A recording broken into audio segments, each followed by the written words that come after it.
Good morning, everyone. Thank you for joining us for today's conversation and webinar.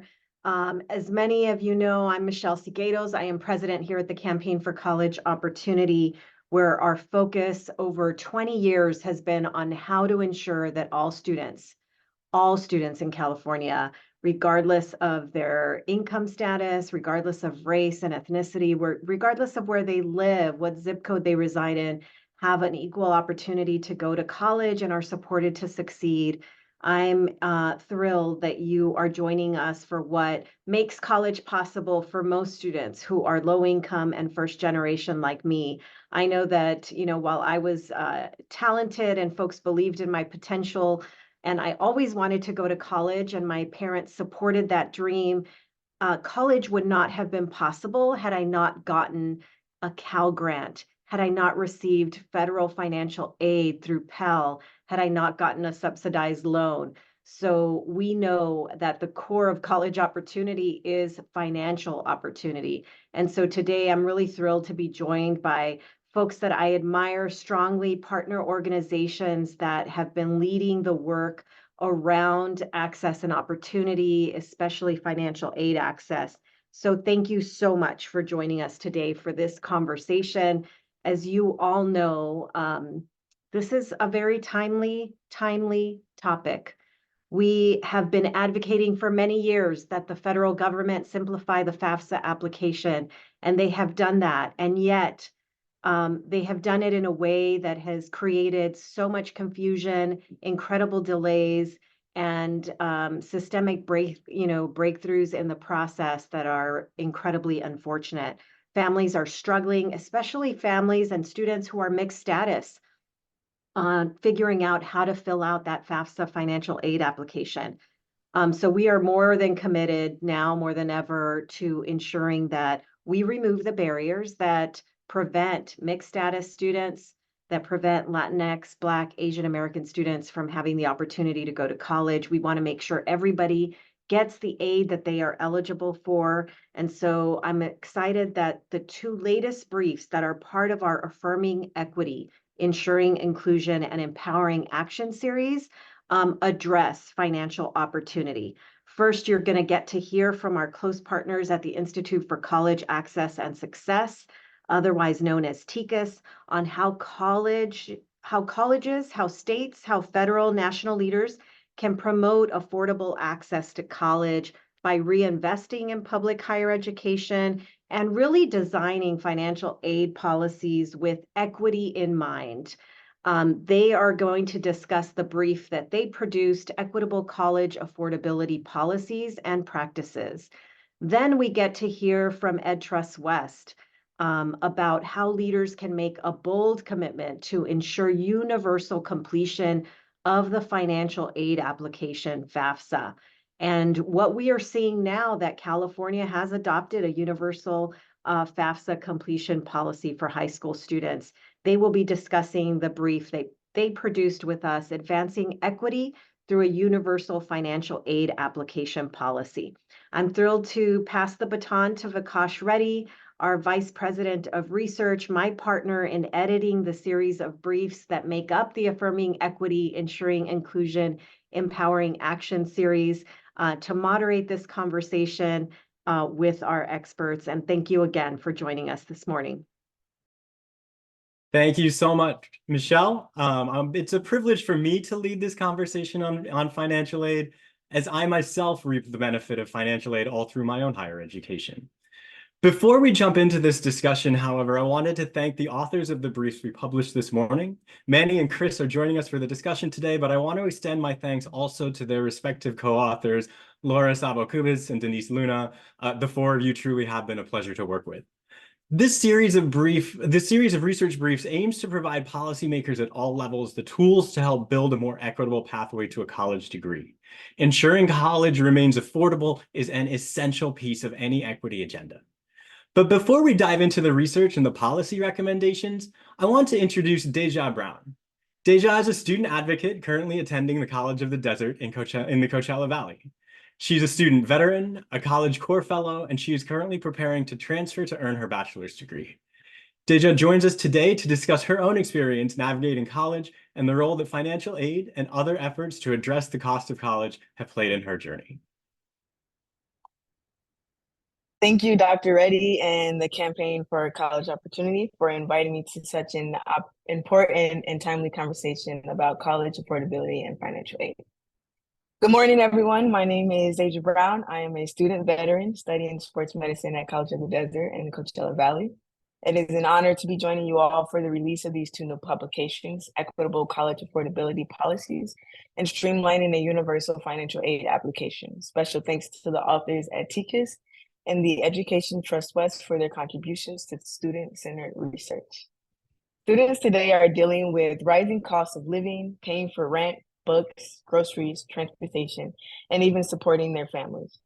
The cost of attending a university has increased exponentially in the last 3 decades, and it's even worse for first-generation students who are navigating college with no guidance while working upwards of 2 jobs. On top of that, the pandemic left significant impacts, and the current FAFSA debacle has placed an unfair burden on incoming college students. College affordability is a critical issue facing countless students like myself. Financial aid, scholarships, and paid programs that support low-income or financially burdened students with tuition and fees, housing, basic needs, and much more are incredibly important. If we want to achieve statewide goals like 70% college attainment, as well as accomplish system efforts to increase graduation rates, while closing equity gaps, we need to prioritize affordability and revolutionize financial aid. As a full-time student working on campus and volunteering through a paid fellowship with the College Core program, I've had my fair share of financial struggles. Throughout my life, the obstacles presented for me to be able to prioritize my education has been a recurring theme, especially with 4 siblings and our single mother trying to survive. I was worried that pursuing a college education will offer the same circumstances and had little knowledge about FAFSA, so I chose to pursue other options that were more feasible to me after high school, and the Navy offered a promising solution to alleviate my financial burden. After fulfilling my service, I decided to pursue higher education by enrolling in college. As I had imagined, this transition posed numerous obstacles. I required additional assistance, a more supportive environment, and access to better resources. Working full-time, coupled with my family's financial struggles, further defined the challenges I faced, and consequently, I ended up dropping out. However, I knew that I would eventually return to get my degree. I had the opportunity to attend College of the Desert after moving to the Coachella Valley due to rising housing costs. After enrolling full-time for the summer session, I had to pay for my courses because I dropped 1 class. I was not aware of the requirements to maintain my financial aid. This in turn impacted me as there was a registration hold placed on my account, causing a delay in me receiving my fall package. Throughout my education journey, financial aid has been a key factor, but the administrative barriers continue to interrupt my academic focus and student success. Mentors like Carolina Martinez and Lisbeth Hurtada at College of the Desert offer me so much guidance. Through connecting me to resources like College Core and Work Study, I was able to access scholarships and intern opportunities to create a stable financial foundation, which led me to become an honor roll student in just 2 semesters. College Core and Work Study allowed me to be more interactive with my campus, which in turn supported my success and helped me with paying for school. For so many students like me, the expenses quickly add up, especially students of colors and those from low-income backgrounds, but the financial opportunities offer greater rewards. When students face difficulties affording college expenses, they may have to work extensively to cover their needs. This can hinder their concentration on studies and academic achievements. These challenges, including academic probation, loss of priority registration, or withdrawal from courses, serve as obstacles that impact the low enrollment rates and workforce quality. This in turn has implications for the economy, my community. The result of being able to pay for my transportation and books have shifted my perspective to focus solely on school and pursuing my education.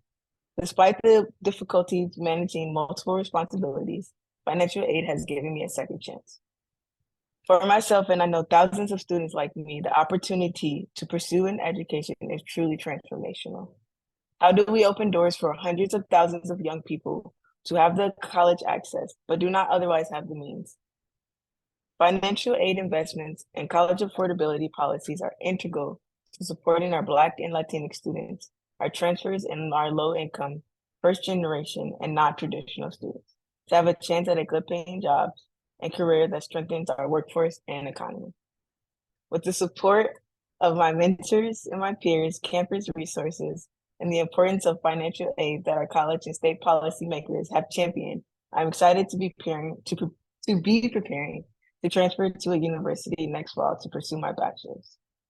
Thank you, and I'll turn it back to Dr. Reddy. Deja, thank you so much. I think that really was the perfect way to begin this conversation and kick off our conversation today. As I introduce our research brief authors, I do want to invite folks in the chat to please just let us know who you are, so we know who's joined this conversation today. So our first speaker is Manny Rodriguez. Manny is the Director of Policy and Advocacy for California at the Institute for College Access and Success, or as we affectionately know them, TICAS. Based in Sacramento, California, Manny leads TICAS's work to increase college affordability and equity for Californians, including by expanding, streamlining, and improving the effectiveness of California financial aid. Prior to joining TICAS, Manny served as the Associate Director of Policy and Government Relations at the Education Trust West, an organization that advocates for educational justice and the high academic achievement of all California students. And prior to that, Manny was selected as one of 18 executive fellows within the Sacramento-based Capital Fellows Program, where he was placed at the Business Consumer Services and Housing Agency. Trust me when I tell you he knows his stuff. Manny, please tell us about your work. Good morning, everyone, and thank you, Dr. Reddy, for passing it over to me. And of course, thank you, Deja, for giving us that student-centered context. Really, the experience of students should be central in guiding any and all work we do. So thank you for sharing your story, and congratulations on your success. My name is Manny Rodriguez. I am the Director of Policy and Advocacy here in California for TICAS, the Institute for College Access and Success. We are a nonprofit, nonpartisan group working across two main portfolios, so making college more affordable and ensuring the quality of college programs with the goal of advancing racial and economic equity.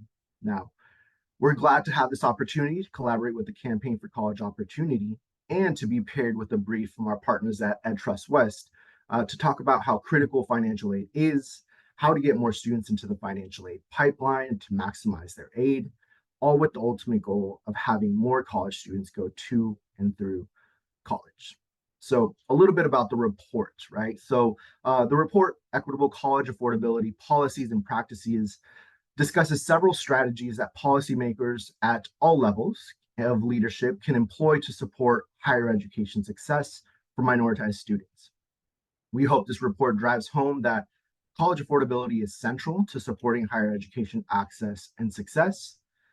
And now, while we recognize in this report that socioeconomic status is not a perfect proxy for race, affordability policies are critical levers for racial equity, given that Latinx, Black, NHPI, and AIAN students receive multiple forms of grant aid at higher percentages than their white counterparts. For example, while 32% of white students receive a Pell Grant, a program which overwhelmingly serves students from families making no more than $40,000 a year, 60% of Black students, half of Latinx students, 45% of AIAN students, and 39% of NHPI students receive a Pell Grant. Given the persistent inequities in college completion for minoritized students and the disproportionate burden they face from student loan debt, it is critical that federal, state, and institutional policy practices are designed to best support the least resourced and most underserved students. So let's set the scene a little bit. So we can go, I think we have two slides on my side. Yes. So even when tuition and fees are fully covered, low-income students often struggle to cover costs of attendance, such as housing, transportation, food, books.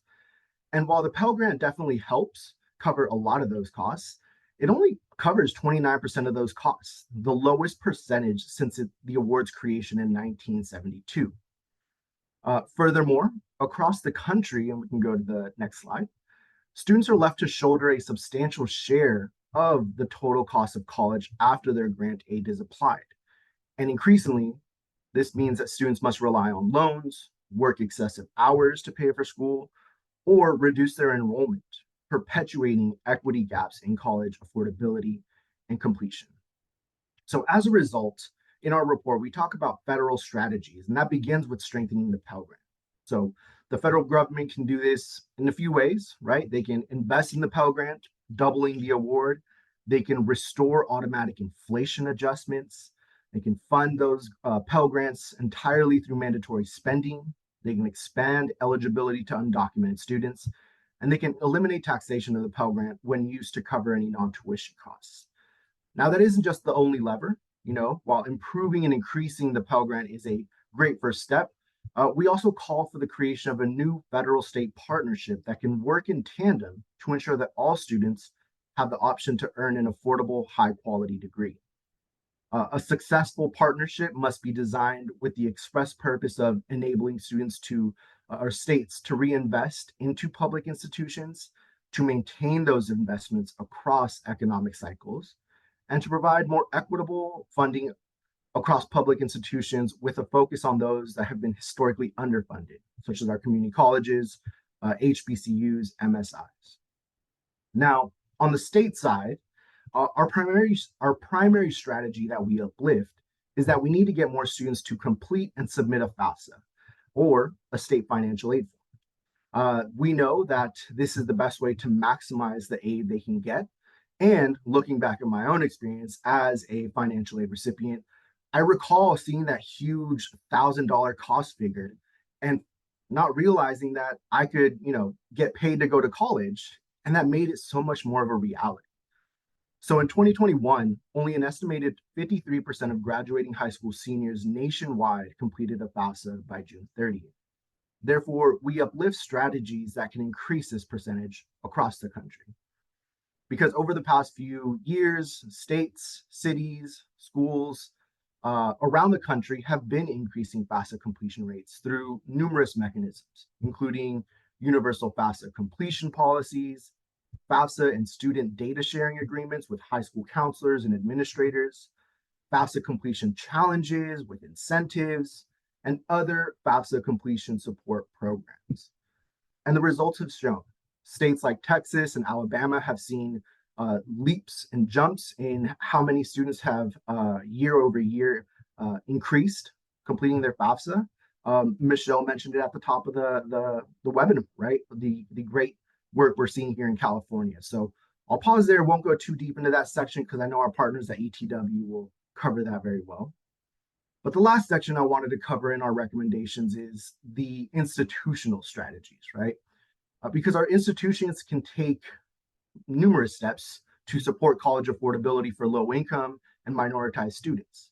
This includes designing and implementing student-centered policies and practices, utilizing data and financial aid tools to help students receive and retain their financial aid, awarding institutional aid based on financial need, and strengthening partnerships across student services, including basic needs center and financial aid offices.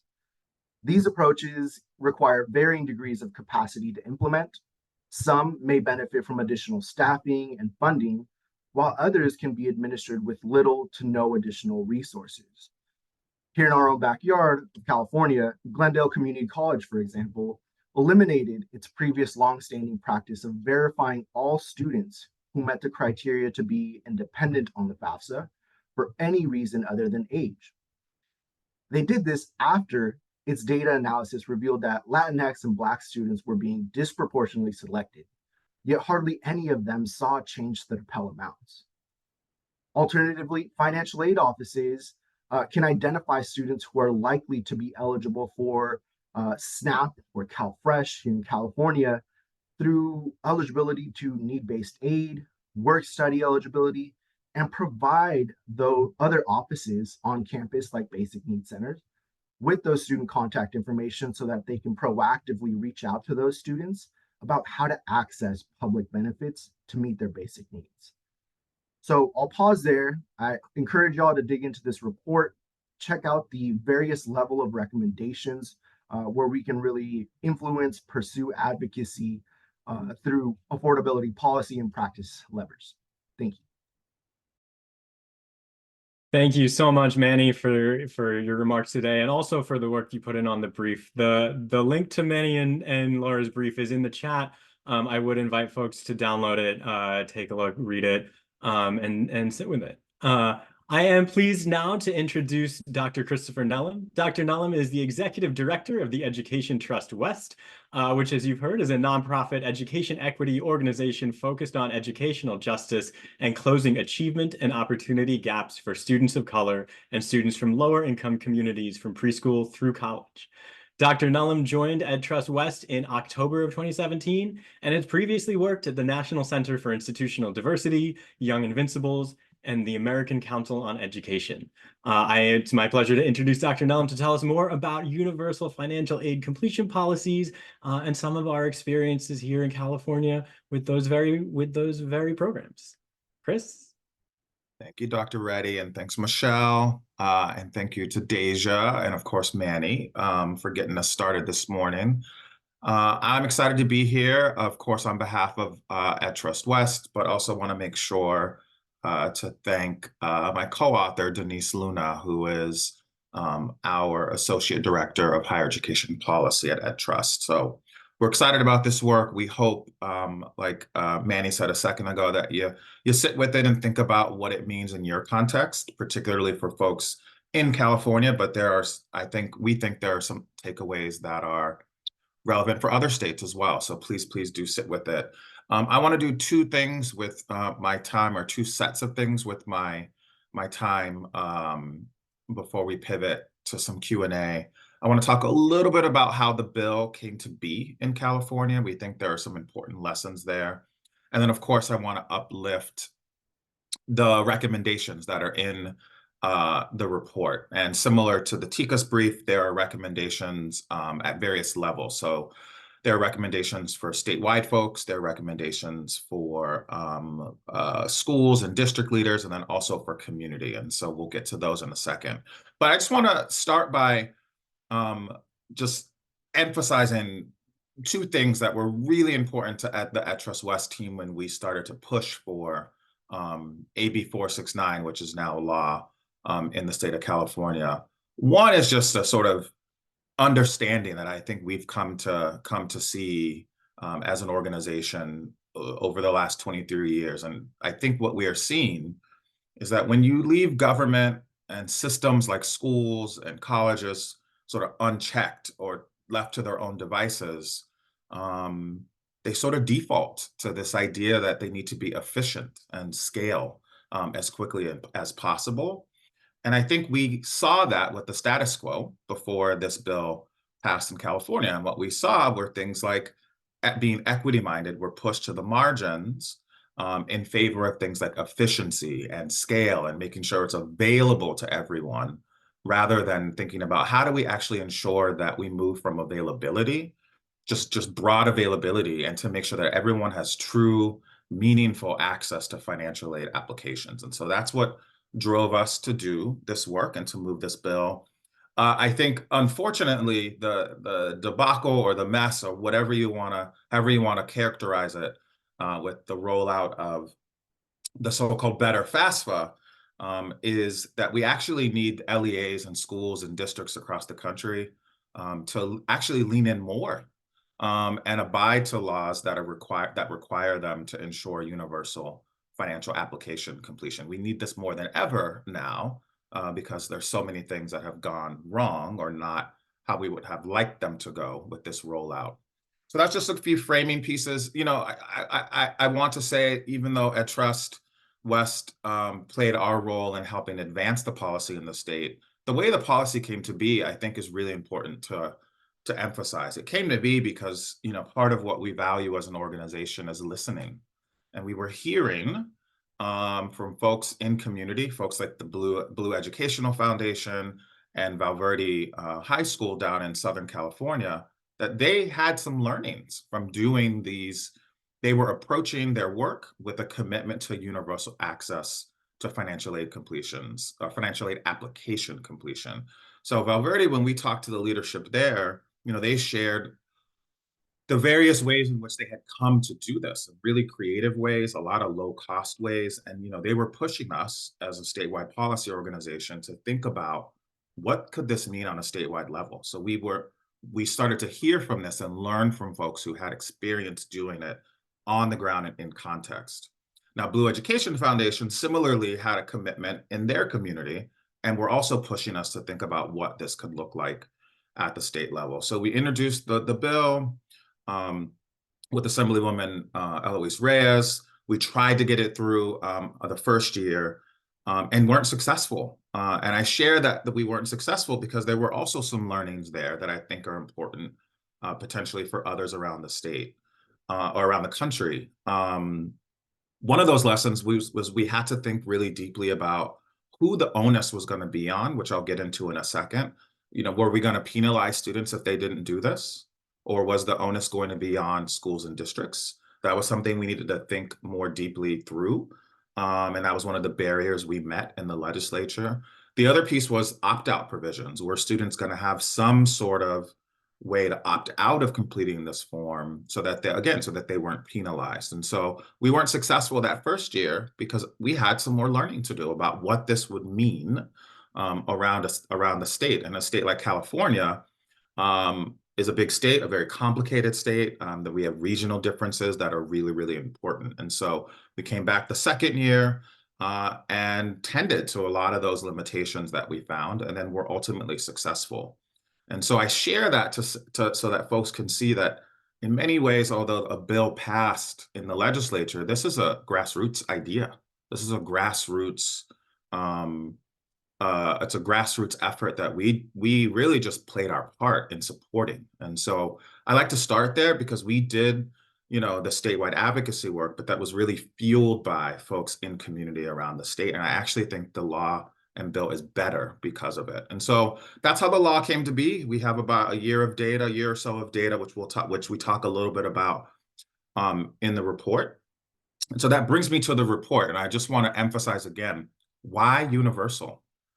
For us, one of the reasons we thought a universal approach or attempt to be universal is because we can have a debate, we can have many debates about whether or not the FAFSA should exist at all. But our take was, as long as it exists, and it does still, and if we believe in, which we do, the public mission of high schools, which is in part a college preparatory mission, our belief was that if high schools and LEAs in our state could not call themselves successful in contributing to that mission, a college preparatory mission, if you were not helping young people understand the cost of going to college. And you have to do that currently by completing this form. So that's why we thought universal was important on the one hand. The other is that the status quo in California and like many other states in the country is that we were leaving in California nearly $500 million on the table that really belonged to students, and it belonged to students to use for their college education.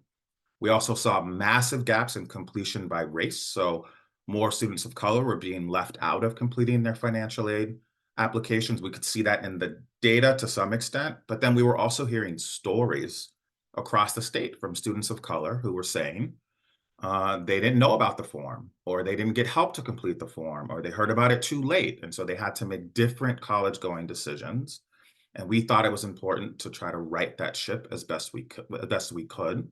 And so that was a little bit about the motivation. And lots of states are moving in this direction. And you can read more about this in the report. But we drafted our bill in California, I would argue, in two unique ways that I sort of alluded to earlier. One is we did not want to penalize students. And so in our state, the onus, the responsibility for seeing this policy through actually is on the schools and the districts, not on the students. And so we thought that was really important. The other piece that is unique to our state in some ways, and others have followed suit, is that there are some really thoughtful opt-out provisions, meaning a student could say affirmatively that I don't intend to go to college, and so I want to opt out. But that is a decision that they are making rather than being just left out because they were overlooked or their aspirations were minimized. And so that's a little bit about we talked to some of those pieces in the report. We also talk a little bit about the positive results we started to see in just about a year and a half. And so I believe on page 10, you can see some of those results. And while we are excited about the results, we also understand, which will bring me to the recs in a second, that universal is not going to solve all of our challenges. It helps. We saw, I think, some like a 12 percentage point increase, which is fantastic. That's not just 12 percentage points in a statistical sense, but that's real people, more individuals who have now completed their financial aid form, and we hope are also thinking about what it means to go to college. But we also still see some gaps and racial equity gaps around the state. And we've heard similar from Louisiana and similar from Tennessee. And so I also want to drive home the point that while universal is helpful and important, it is not a silver bullet. And so we thinking about ways, recommendations that we have to do this well are also really important. So I want to point to those really quickly and then hand it back to our friend, Dr. Reddy. You know, even with the universal policy, we think that high schools need to make sure that they are authentically engaging young folks. We don't want schools to opt out everybody in the school just to comply with the law. And so that means there needs to be enough counselors. They need to be counselors who are authentically engaging with young folks.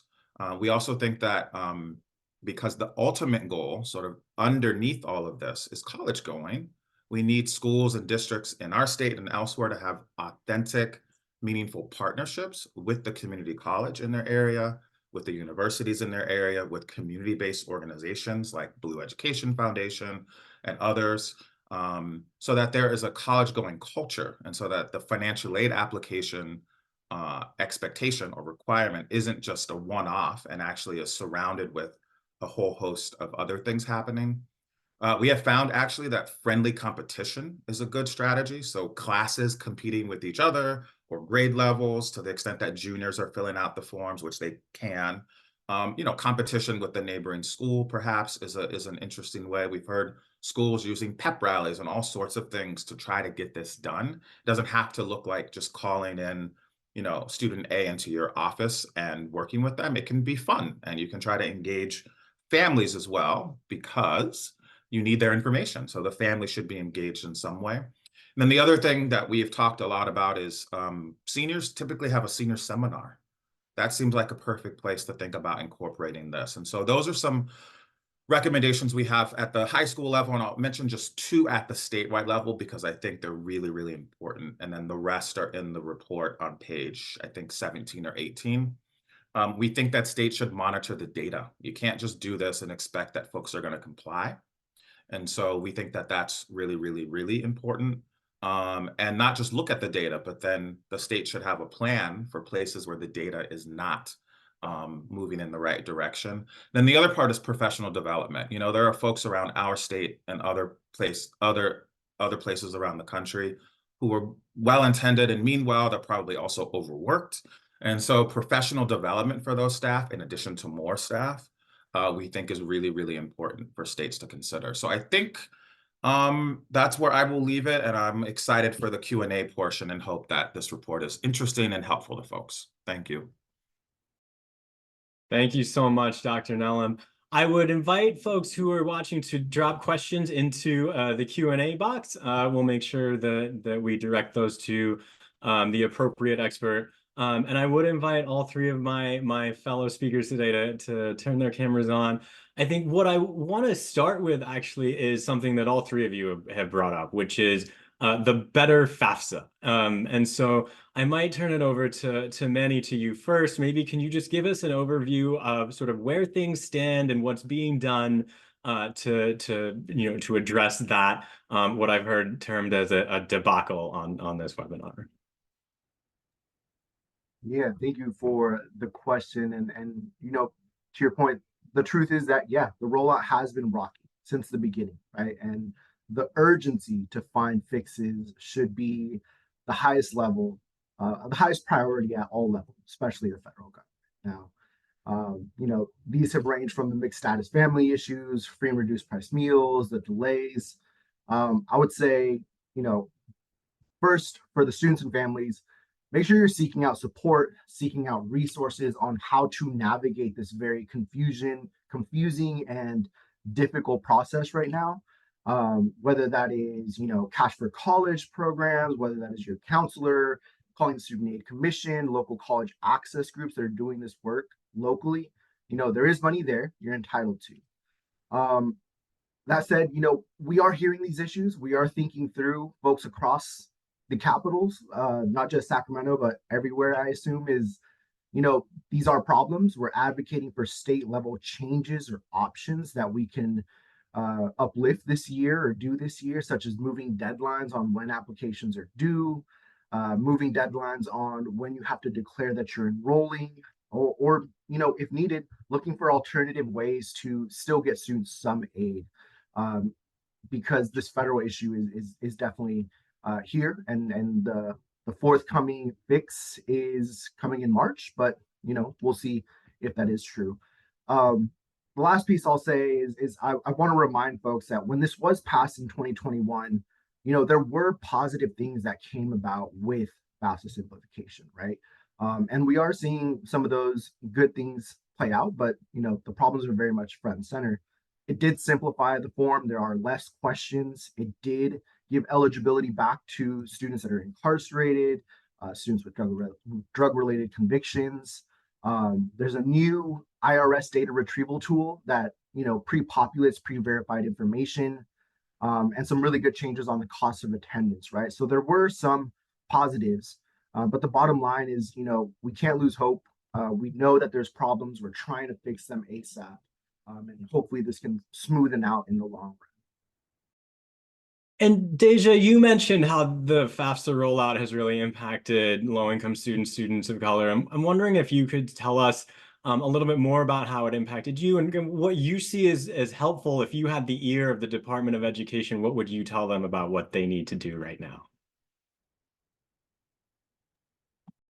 I'm sorry, Dr. Reddy, could you repeat that? Well, yeah. So I'm wondering, what would you say as the FAFSA, in the wake of the FAFSA rollout and the difficulties that students have experienced, what would you tell administrators? What would you tell them they need to do immediately to fix this issue and help students like you who are trying to get their aid squared away? Yes, I would say that financial aid is a very important aspect of attending college. For me personally, it's very important. I have done my FAFSA and it is on a hold right now, which kind of puts me in a situation for next semester and how important it is for me to pay for that semester and get through that semester. And that's not just for me. You've heard my story, so I have many peers who they tell me their stories all the time and how financial aid is impacting them. I think it's important that that we realize that financial aid also impacts our economy, and so we want to have a bigger and better economy, but it is these students that are trying to get into college to benefit us to a better future, essentially. And so it's kind of us working hand in hand. For one thing to be better, you have to kind of help us to make that better. And so I just hope that they'll be able to make some changes to greater benefit more people and instead of sadly impacting us negatively. Thank you for that. And then, Dr. Nellam, I want to get you on this topic also. You've discussed the better FAFSA rollout. What are the things that you think families need to be thinking about? And you also talked about districts needing to lean in right now on completion efforts.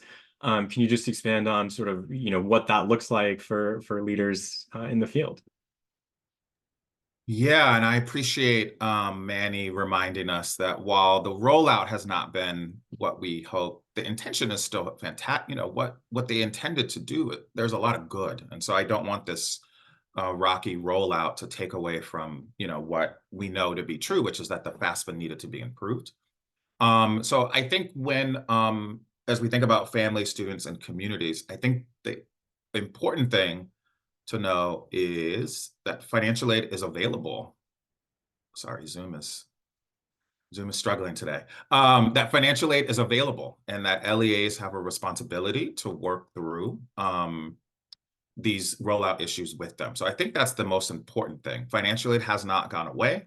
The rollout has been rocky, but you still have time to apply. You should apply, and you should work with your school, your district, community-based organizations to get that done. And in our state, we also have the California DREAM Act, which is the state financial aid form for our undocumented Californians. So both of those are still available and should be completed, is one thing. And I think the other is that we really need districts. I don't love this word, but given what we are experiencing, we need schools and districts to just comply, like do this in a meaningful way. This meaning comply with the law, which means make sure every young person at your high school completes a financial aid application.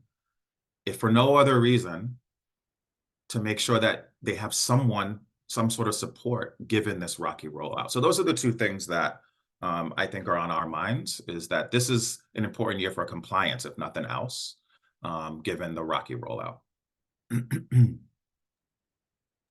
Chris, I'd love to throw in, are you, and Manny, the last time I saw numbers from the LA Times, it said that applications were down in terms of completion by 57%, if I'm quoting that right. Do we have more recent numbers? Any thoughts about that? I mean, you know, that's a real game changer if we're talking about access, especially for low-income students of color, to the university, if they're not hearing whether they have aid or not. So my my understanding is numbers are still down. They still have slumped. In our state, I'm sure other states have potentially similar dashboards or data tools. We have the Race to Submit dashboard that I think folks should use and use frequently. You can see the numbers statewide, and then also you can see them by your school or district. But numbers are down, and significantly down for our undocumented Californians. And so we have work to do, which I think Manny emphasized earlier. I don't know the specific numbers, but I know we're not in great shape right now. California isn't alone, though. Our friends over at NCAN, their tracker also shows that numbers are down across the country.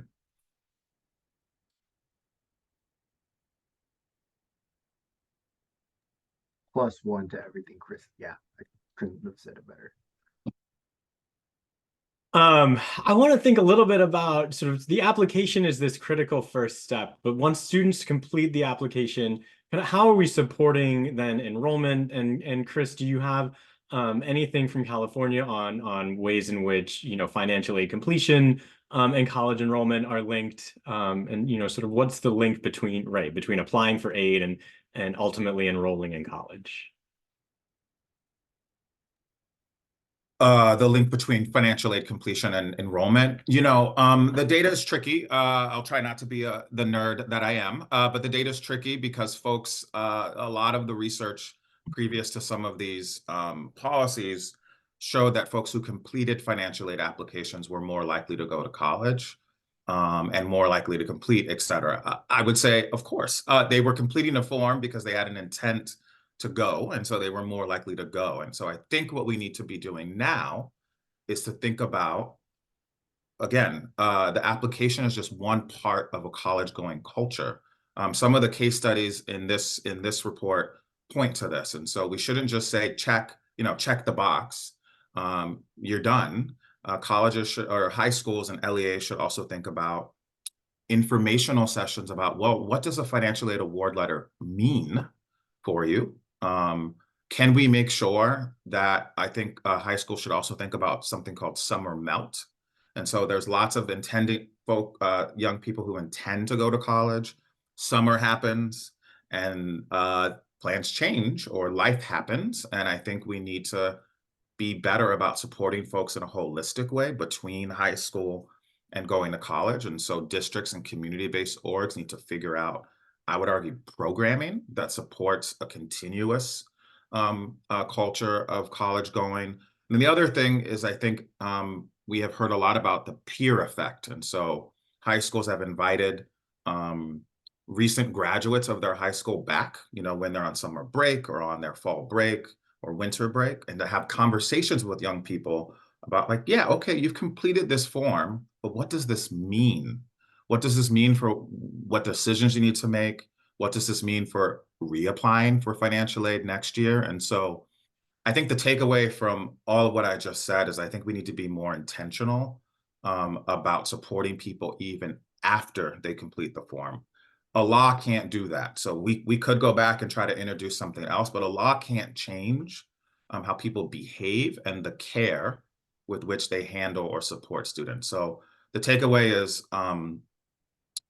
we need universal policies, but we also need very meaningful, targeted humans on the ground with students to support them even after they complete the form. And Manny, I'll ask the same question to you. Beyond, financial aid application, what are the tools that we need to give to students, families, and administrators to help make sure that students go from applying for aid to enrolling in college? Yeah, great question. I think, the one thing I reflect back on always is my experience and the experience of my, younger cousins, family members that are doing this like right now.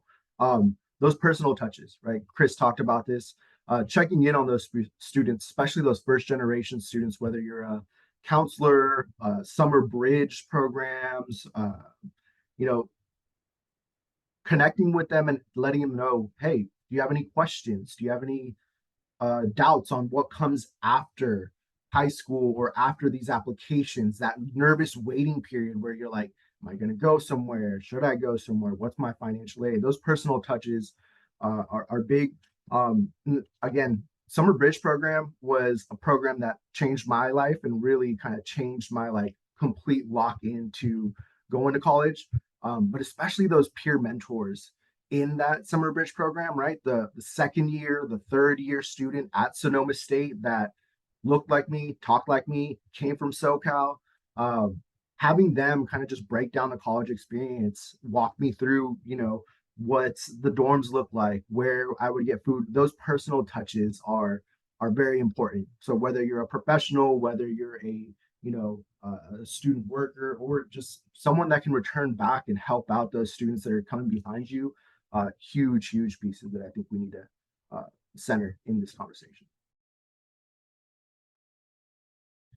If I may, Dr. Reddy, I'll just mention Cash for College workshops in California, I think are another fantastic resource.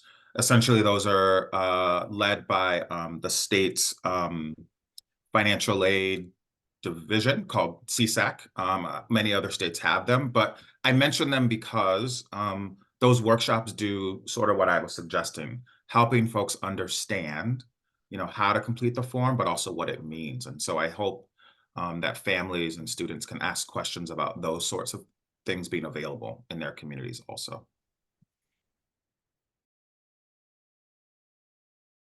And Manny, I'm wondering if you could expand a little bit on, so you mentioned these other pieces that are part of the Better FAFSA and the Pell Grant access, and talk a little bit about how increases in Pell Grant size maybe play with student debt levels, and just sort of what that means for students from low-income backgrounds, and how an increase, just what is the equity metric or sort of mechanism behind the Pell Grant increases that you've talked about? Yeah, so the FAFSA Simplification Act, I think one of the key things that it was going to be working on and kind of bringing to the financial aid space it was going to expand how many students should get the financial aid package that includes a Pell Grant. So that is one big portion. So we are going to have more low-income students getting this critical grant that is not a loan. It does not have to be paid back, right? And it is sometimes one of the biggest kind of awards that students will get in their package. So that's one of the biggest parts. Of course, financial aid is a broad umbrella term that includes so many other pieces, right?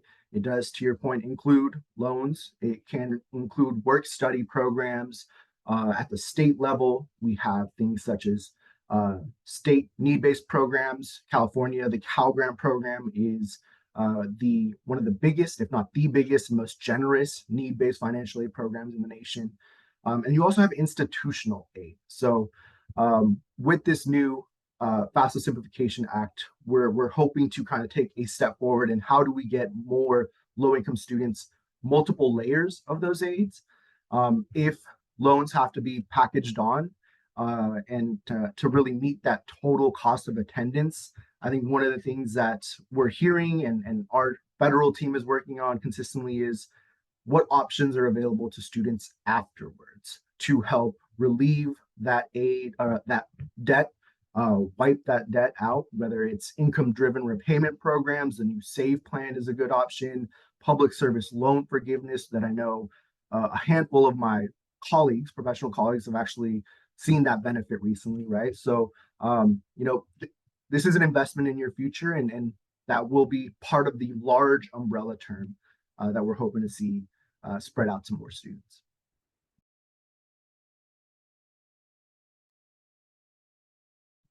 Deja, I wanted to ask you, you had mentioned a support in the chat, support for a universal completion policy, and just wanted to get your thoughts on how that, as you were in high school, how that would have helped you and your classmates and colleagues navigate the college decision process. Oh, you're on mute, Deja. Hello, thank you. So I do support universal FAFSA completion.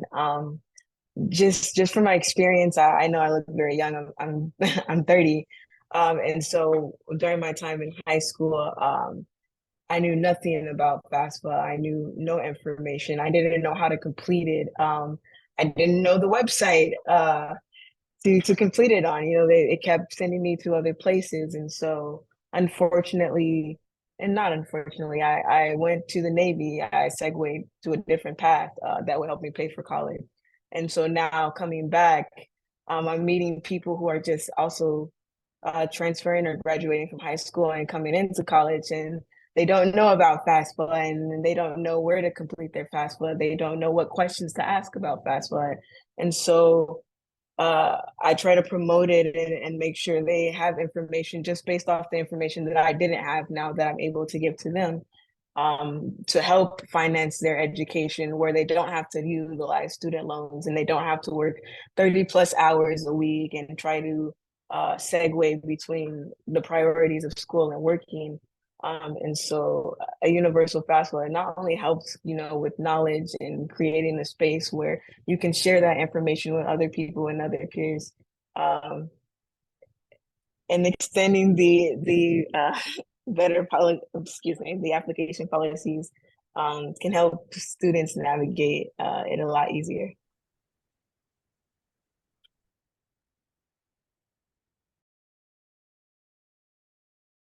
Now it's my turn to be muted. Thank you, Deja, for that.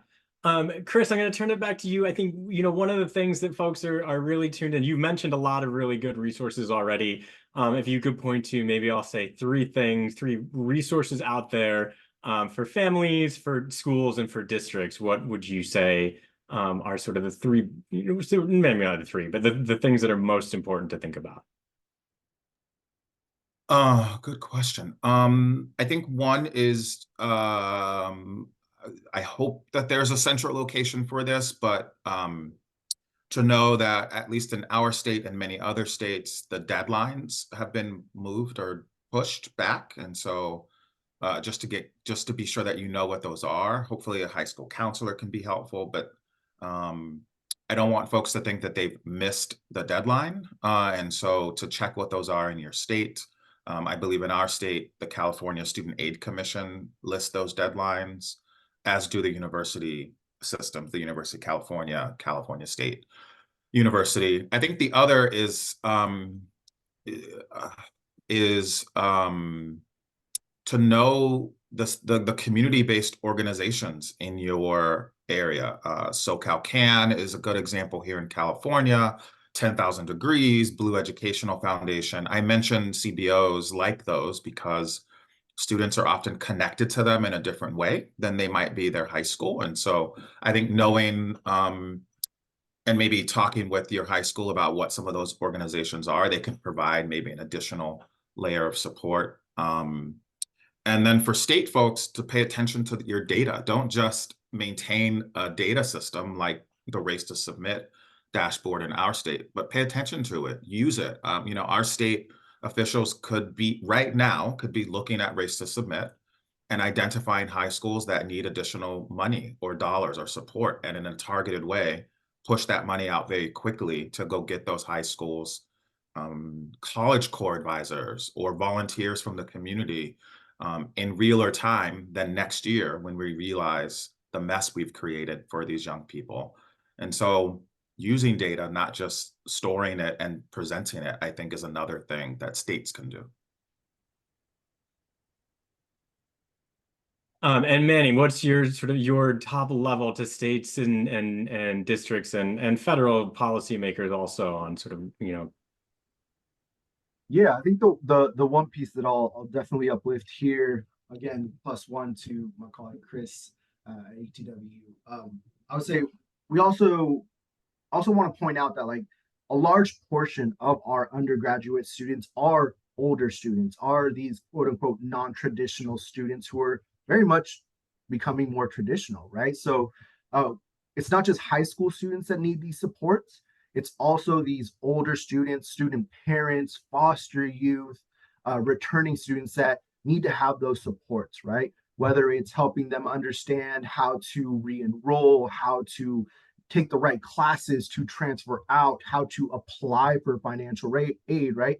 Because they're not in high school where AB 469 or a similar policy has them really fill out this financial aid application. So they need additional touch points. So I'll also uplift that one, that I think federal, state, and even institutional players and decision makers need to figure out how we provide that support to those students, because we've thought about them as non-traditional for such a long time, but they are very much becoming a core aspect of our college population, and we need to figure out those wraparound supports there as well.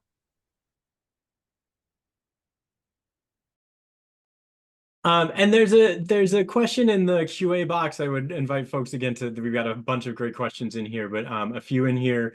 One directed at Deja, and I think it actually segues quite nicely from Manny's prior remarks. But actually I'll think about this for all of our panelists, thinking about the affordability in general. We're thinking beyond tuition and maybe books and those sorts of traditional academic expenses. Could you talk a little bit more about just sort of what are the cost barriers that you're seeing? To Manny's point that there are a lot of things going on in your life outside of school, and so how does affordability, what does affordability really mean in the context of you going to school right now? Thank you. That's a good question.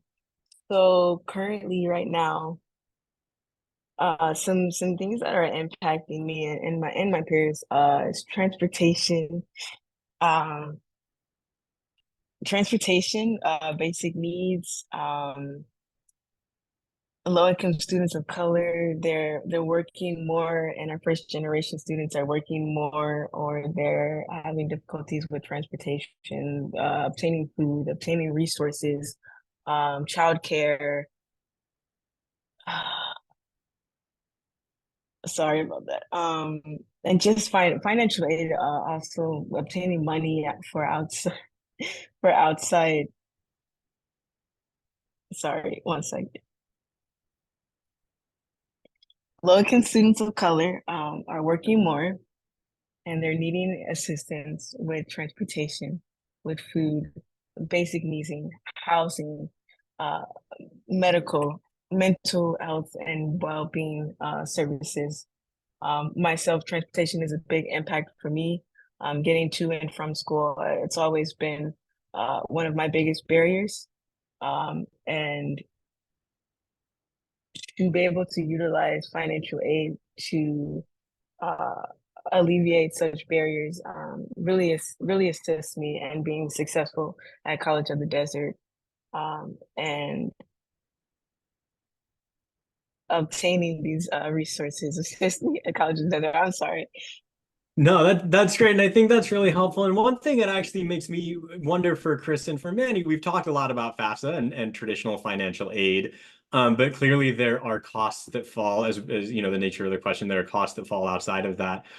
Do you have thoughts on ways to help students access maybe the non-traditional aid forms of assistance that fall outside of sort of Department of Education provided programs?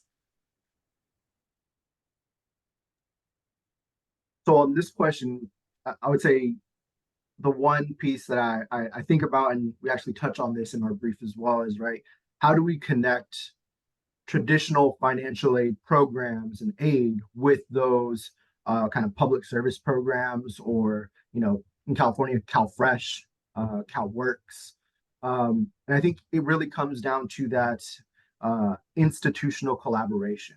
A few weeks back, I think a lot of our organizations, even some folks on this call, probably were at CHEBNA, the conference up in Sacramento around basic needs, and I was, you know, I was lucky enough to facilitate a session which talked about, what are those bright spots between financial aid offices, basic needs centers that are helping kind of bridge these two offices.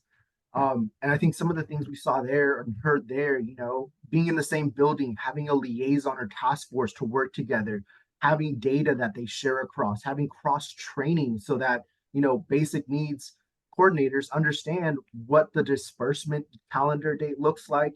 Is there flexibility? Can they, have kind of eligibility connection points there? I think that's very important. And I think that's something that, again, yes, it'll need some staffing. Yes, it likely some funding, but it also just needs the initiative by leaders to kind of just figure this out and learn how we can bring these groups together, build that synergy. So that's one of the pieces that I'll definitely uplift on this part. And Chris, I might ask the same question for you in terms of linking to other sort of assistance, aid, support, in general. Do you have any? I think Manny hit on most of the things that are on my mind. I just wanted to say the IRS provides free tax preparation for low-income folks, and we've been talking about the FAFSA, but an important part of that is filing taxes, unfortunately. So just wanted to mention that is available. You can search on the IRS website, like where to get free tax preparation. And so I think that's important because that's another required form to get through this process. So that's all that I have that Manny didn't mention.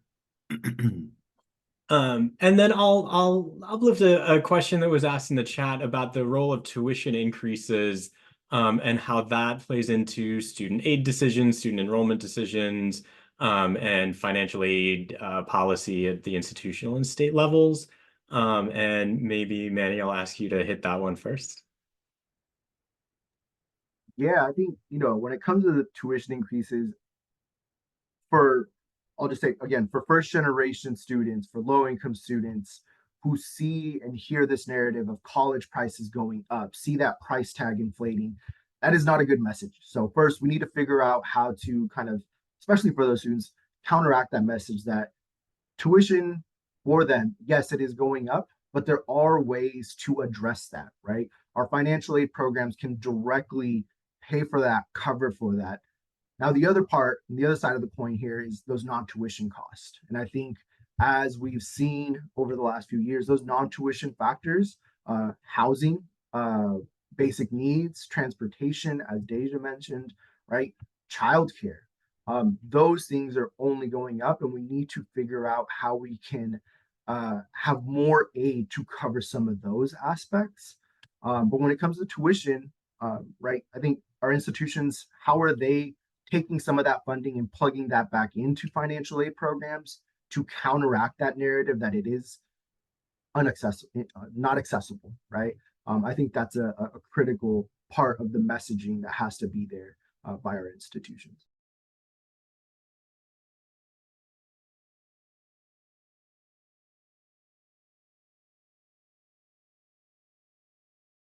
It's been 4 years. You would think I know how my mute button works. I am looking at the clock, and what I want to do actually now is give our authors, our speakers, some time for some closing thoughts. What are the, what do you want to leave our audience with? If you want to spend a minute or two each, and thinking about students and families in these, and as well as school and district leaders, what do you want to leave them with today?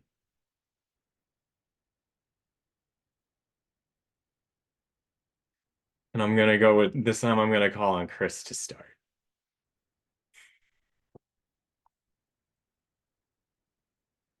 After 4 years, you would think I know how to work Zoom. All right, here we go. A couple of things. I think we should always challenge the status quo. And so just because FAFSA is required now does not mean it has to be. I think folks in Washington State just figured out a way to not have folks experiencing poverty tell a system that they're poor again. And again, they found a way to identify folks in K-12 and I believe automatically make them eligible for state aid at least. And so we should think about whether or not we need these things at all. That's one thing. I think the other is we need to think about ways to bring down the cost of college, just period. I'm not sure, maybe we can find some economists, but I'm not sure that what we're charging folks is actually representative of what it costs universities and colleges to educate folks. And so those are two things on my mind about pushing against the status quo. Now, to bring us back to this report, I just want to leave folks with a reminder again that universal does not mean equitable. Universal is an attempt to move to be more equitable, but just having a policy is not going to do that. And so we need more humans in schools to support young people. And we need for those folks to think about this as more than just compliance and to think about this as instituting college-going culture. And that is more than just completing a form. That is more than just checking a box to get the state off of your back because you haven't done the thing that the law requires you to do. And so those are some things on my mind. But the big takeaway is we should never accept what is just because we can change almost anything. And so we should move forward in that way. Thank you. And Manny, any closing thoughts? Yeah, for me, I mean, I have to reflect to the work we're in right now, right? And I think a lot of us have on our mind potentially is Cal Grant reform and the role that states have in really expanding aid to more students and kind of growing the amount of aid that students can get, right? And here in California, we have an opportunity to do just that through Cal Grant reform in this pivotal year on how do we remove barriers so more students can access aid? How do we simplify the application, the program, so more students understand kind of which program they'll get? And how do we add a, annual incremental cost of living adjustment so that our award that covers non-tuition costs can grow over time and actually cover those non-tuition costs and not just be 1,648 for a whole year, right? So I think that's something that I'll uplift here.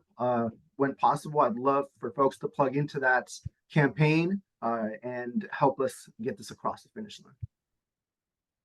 Thank you both so much. Before I turn it to my colleague, Sarah Arce, to close it out, I want to provide my final thoughts, which are everybody should run to collegecampaign.org, download these two briefs.